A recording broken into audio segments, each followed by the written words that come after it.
Hey, and welcome back to another video. So today I actually had a different video planned with the Xperia U, the continuation of the repair of that, but I didn't have time that much today. I was kind of busy, so I didn't have that much time today.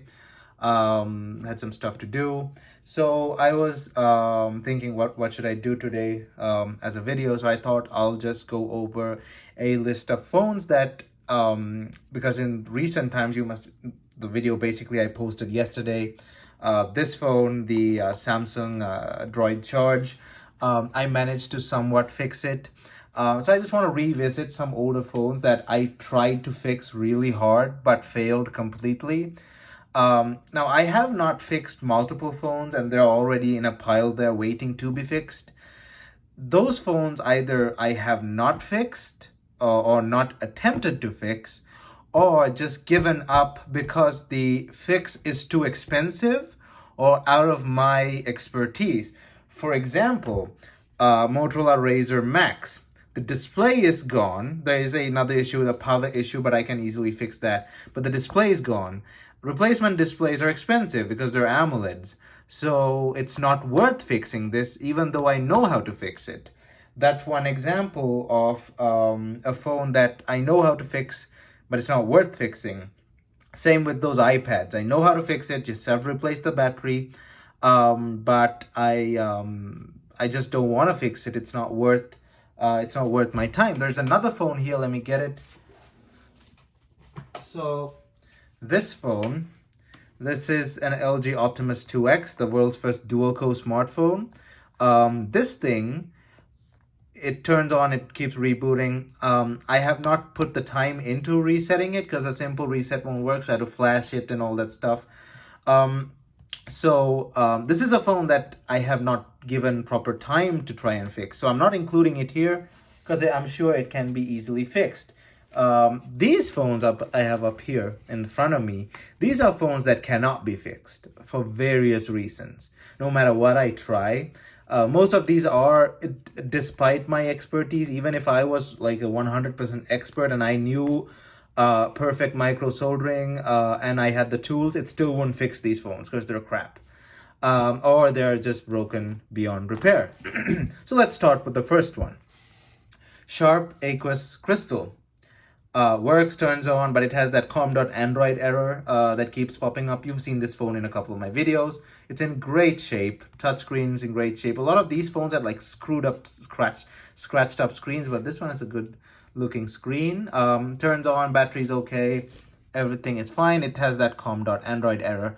That cannot be fixed. There's no way I can go to the settings and reset the phone in time for that error to go, because the moment I click it, it comes back. There's no way I can do something else before it pops up again. The battery is dead, so I can't turn it on now.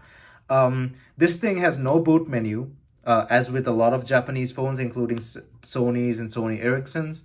No boot menu. It does have a boot menu, but all you can do in that boot menu is, I think, reboot the phone. You can't even wipe the phone from that stupid boot menu. I don't know why they even included the boot menu. All you can do is reboot the phone from that boot menu.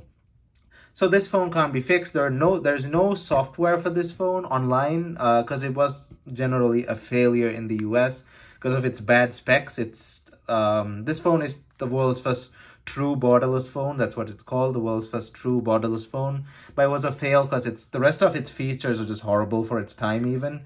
It was a failure, so it wasn't that popular, and there is not much software online in support of this, so I cannot technically reflash it. I cannot do anything with this. All the software online is not supported, or the links don't work on XDA. There's something always that stops me from fixing this phone. That com.android error is a SIM toolkit error. When you reset the phone, it happens because the Sprint, this phone is locked to Sprint. The Sprint toolkit error that comes up is just not fixable. I mean, if there is more available software, I'll be able to fix it, but software is just not available. But we can't help that. So that phone's going to remain like that. Oh boy. You know this phone. I don't need to explain it to you. When you see LG and you see G4 at the bottom, why should I even explain? Here's its buddy, the Nexus 5X. These two phones appeared on one of my videos once, but I never dedicated the videos to them. Oh boy, this one has been with me for about 1.5 years. This thing's been with me for about a year, maybe. The G4 looks so pristine. Look at it. There's not a scratch. The display also looks great. But it has the infamous boot loop. This one was completely dead when I got it. It never did anything. Tried to reflow the eMMC, tried to reflow the processor, tried everything in the book. Does not want to turn on. It's just the worst of the boot loop issue. It doesn't even boot loop. It doesn't turn on at all. It's completely shot. This thing, when I came, it had the red light over here. The red light, I think there was a red light, or there was some indication. So it worked somewhat, but after a few days of me trying to get it to work, it completely stopped. This thing, it has a destroyed fingerprint scanner. The camera lens is also, the glass on the camera here, well, the plastic, that's destroyed. No life, nothing, completely shot. You don't need an explanation. You know how these phones were. Boot loop, horrible stuff. LG Thrill 4G. Paid way too much for this phone. Thought it was just a simple battery issue or something that I can easily fix. Turns out it's water. This is the worst water damage I've seen on a phone. If I can get that's all. Watermarks and stuff. I have screwed down the board, I think, so I can't really take it off now. But pieces of this board were falling off, like resistors, diodes, they were falling off on the table. This board is so corroded underneath. It's so corroded that the parts were falling off. It's been water damaged quite heavily, extremely heavily. It's one of those 3D phones. It's the American version of the LG Optimus 3D. The only difference is the bottom looks slightly different, and as usual with American locked phones onto American carriers, they don't get that much updates. The original Optimus 3D got 2 updates. This thing didn't get even 1. Or it did get like a small update, but as usual with locked phones on AT&T and Sprint and Verizon, they're very greedy. They just want you to buy more phones, so they don't give you updates. But update or no update, this phone is beyond repair, even for an expert. The parts are falling off this phone. It's so badly corroded. I wish I can take this off, but I don't want to. It's not coming. Something's up. I'm not even gonna bother. You've seen the video. By the way, all the videos to these phones the separate videos to these phones will be on my channel. I have video on this. Well, I don't have videos on all of these. These two are in a different. I really can't remember, but if you're a regular on my channel, you know where all these videos come from.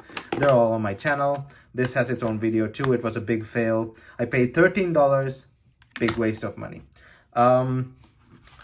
Sony Ericsson Xperia Play, the PlayStation phone. I have another one of these. That one, I still haven't put that much effort into fixing it, but I'm pretty sure I can fix it. This one has the good old broken ribbon issue. The ribbon on this one is shot. The T-junction ribbon that goes into the screen. I have put the screws back, so I can't technically show you. But I could fix this phone if I got a ribbon. However, trust me, I've searched the entire internet for replacement parts for this phone. I couldn't find one. I couldn't find none. And the comments were like, all right, get it out of another one. But the other one also have they all have the same problem, the ribbon ripped. It's useless. Like, there was one place in India that had the parts, apparently. I don't know if their website was up to date. I mailed them, they never replied. There was a guy on Alibaba. Obviously it was through translate, so the Chinese to English translation wasn't great. I messaged him and I asked him, can I buy like 50 of them, because it was bulk order. I said, what's the minimum? I said, can I buy 50 in bulk? He said, no, you gotta have like at least 500 to 1,000 in bulk. He wasn't really sure either, and it was really shady. Because he said technically he could probably manufacture the parts for me, but because that's like an order basis. They could manufacture technically using blueprints and stuff, but I don't know what I can do with 1,000 of them, and it's gonna cost a lot as well. So I did not want to go ahead with that. But finding parts for this is impossible. If I can find a water damage one, then I can get the part off that. And I have a mod that I have in mind so that it doesn't rip in the future. The other one is not ripped, but I don't want to take it out and cannibalize it for this. But I'll fix that one separately. It looks better than this one also. The other one has a software issue, which is a really confounding software issue. But its ribbon is okay. This one is, well, history. I can't find the part. I'm not going to pay for 1,000 of them in bulk order. So that's going to be that. But I'm pretty sure if I had the part, I can probably fix that phone. iPhone 3G. It's a 3G because it's the dull logo. It's not the reflective. The 3GS has a reflective iPhone logo, and the Apple logo is also way more reflective than that. It's silver. These are the same color, but in the 3G, like this one, this is dull. This is bright. Well, shiny. Water damage. Did a couple of videos or one video on this? I can't remember. Board looks fine, but there's some water damage somewhere that I can't just, I just do. I bathed this thing in rubbing alcohol, but it wouldn't turn on. It could be the battery, but I hooked up like a battery power source to this thing as well, like using this battery, but it wouldn't power on. Don't really know what's wrong with this phone. It's obviously the water damage, but where exactly the water has screwed it up, I couldn't find. But it's not as bad as that thing though. So yeah, so these are just phones that no matter what I do, I'll never be able to fix. If I stretch it, maybe the aqueous crystal, maybe, but I need that software. I badly need the software. There are suggestions for me to use the Japanese version software, flash the software, because this phone has its Japanese version as well. But I doubt that'll work because this is the sprint locked version and there's going to be a lot of conflicts. If I'm going to have to do that, I'm going to have to erase the lock on this thing, which requires way more files than just your simple flash file, your MD5 file. You're going to need the PIT file. You're going to need a pile of files. And the damn flash file on its own is not available. I doubt it the other files will be, especially for the Japanese version. So yeah, no, that's probably not gonna happen. But either way, it's just a video, it's a quick discussion sort of video of the phones that I will never be able to fix. So I guess that's it for this video, and I hope to go back to my usual upload schedule tomorrow with the Sony Xperia U part 2. So stay tuned for that, and I'll see you guys tomorrow in my next video. Thumbs up.